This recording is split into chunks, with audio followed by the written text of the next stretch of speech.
Коридордун барлыгы мен.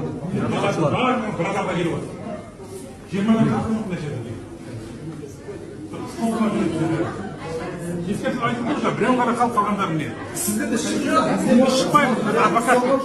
Қорғаушымды, 10 қорғаушы алса да оны тұрабар. Қазір ешкім не сот шешім шығарса болмайды. Қорғанымызда адам жоқ. Қанша уақыт сөйлейсің, сонша уақыт сөйлейсің, заң сондай. Бұлай 20 адам келіп тұрған жоқ. 20 адам емес, 30 келем. Қанша жол, сонша жүрген. Мына жерге бір аншылық өтіп қалсында бәрі жамырап жүрсіңдер. Сөйтіп жұмыс істеңдер, кәнеге жұмыстарыңыз. Сізде жай қазақты қорғамайсыз ба? 10 мың тұрмаса, бір әншіні қорғамайды. Мен бәрі қазақты қорғаймын. Сіздер сияқты емес. Тек қана